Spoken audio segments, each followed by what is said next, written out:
That is really hard to do. Okay, it's just like commercial radio, except that it's good.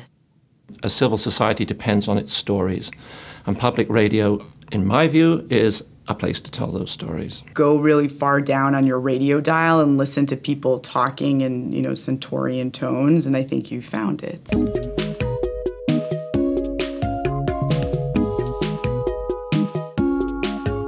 Moist. It's, ugh. Like situated? Words like that. Like, no one says that at a bar. Like, hey, buddy, can you scoot over? We seem to be situated in an interesting way. I shop at farmers markets. I love farmers markets. We can't do any more stories about farmers markets. No more. No more farmers markets. Are you listening? Rhetorical questions, I'd take out of every script. Just like turn that into a statement. Turn it into a statement. It drives me crazy. Ethnic. It's just a gross generalization of like all brown people. I'd be curious to hear what would happen to radio if we weren't allowed to say, and then. That's definitely the phrase that I use the most. Visit our website to see a picture of the person you just heard in the story. Going to visit a website to look at a picture is just dumb. People don't do that.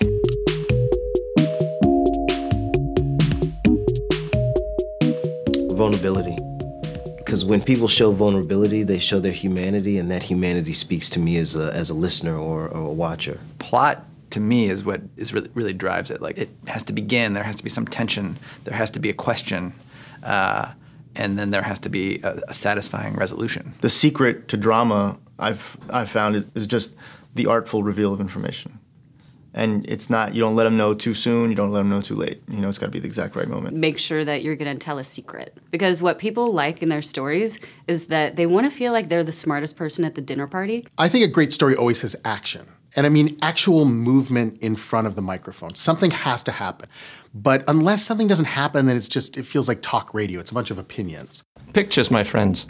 The pictures aren't easy to create, but sharp, clear pictures. I have a real allergy to bullshit. And one of the beautiful things about radio is it's hard to kind of hide phoniness, So when you hear something that's authentic and true, it's like an adrenaline shot kind of right to the heart. There are so many things about feelings and emotions, and I mean, that's all well and good, but I want to be kept in suspense. It's all about tease. You naturally do this, like when you go tell your friend something on the phone or in a bar or something, you go, oh my God, you wouldn't believe what happened to me last night. And then you start at the beginning, right? They're teased. I don't know. Maybe I won't believe what he's gonna say.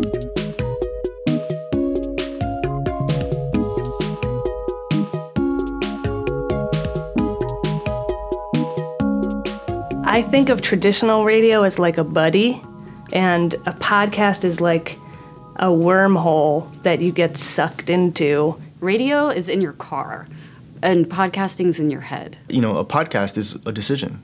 Like, I'm going to listen to this. I want to listen to this.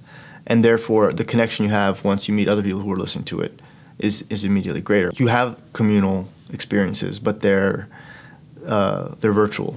You have chosen to spend time with this person, and so you're willing to take it on their rules, however they want to tell the story. If somebody wants to do a slow story, I can listen to that. If somebody wants to do a quick little podcast that's short and funny, I can get in with that. But I sort of go along for the ride a lot more. I was a public radio fan forever, and now I still am, and I'm also a podcasting fan.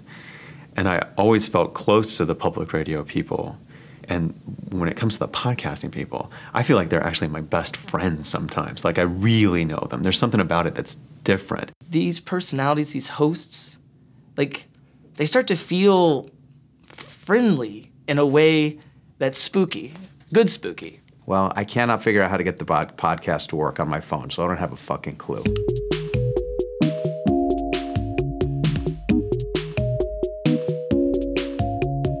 Oh, now I'm thinking of so many haircuts. Hair. Oh, me. Please, that's not even a question. I mean.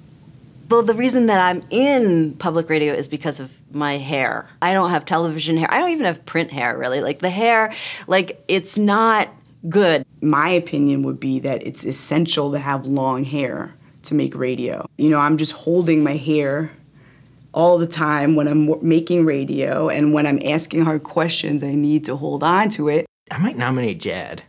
Krulwich is good too, actually. He's got a lot of length going on that flops around in the wind. It's active. It's active hair. It doesn't fucking matter, right? It doesn't matter. Yeah. And I'm glad about that because I'm losing mine. That's a really stupid answer, though. I'm sorry. Dead to me. My radio guilty pleasure is that I don't listen to public radio. I listen to Taylor Swift. It's a microphone. Are you Canadian? Did I hear the aboot? Yeah. I was born in London, Ontario. I bred it out of myself. I was a little bit nervous about my hair. Glad you brought that up. Man, Robert.